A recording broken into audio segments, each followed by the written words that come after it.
We're going to keep it in the majors, some next level-ish. Me and my biker jacket going to go next level-ish. Corey Kluber, great against the Yankees on Thursday night. Sorry there, Dylan. I knew it was coming. He pitched his third complete game of the season, struck out 11. Here's what he had to say after the game about what's most important to him.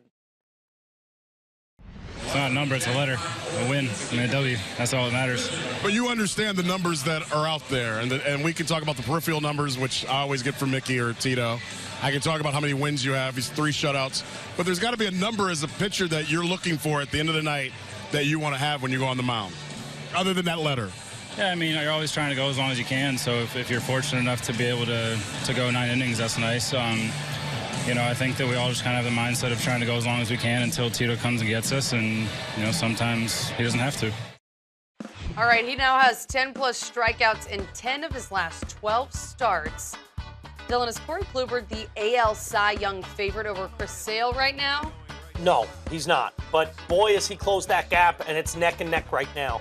When you look at Chris Sale and those numbers, part of it is Chris Sale has pitched every time out. He's got 22 starts to Corey Kluber's 18, and Corey missed a little bit of time dealing with the nagging injury earlier in the season, and Sale's got 30 more innings on Kluber.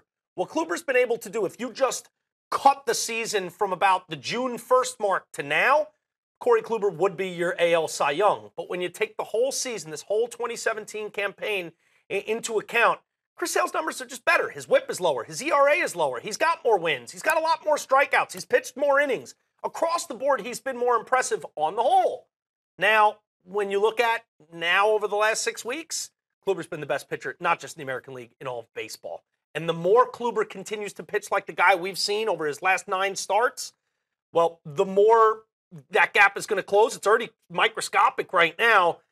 And the better the chances are that Kluber could leapfrog him. There's a lot of starts left. I know we're in the dog days and we're getting to the last 2 months of the season here now that we've officially turned the calendar to August. But the way Kluber's going, giving you always 7 innings, and always, he literally always strikes out 10. I'm saying this, but Sale does the same damn thing. So These two guys have been head and shoulders better than the rest.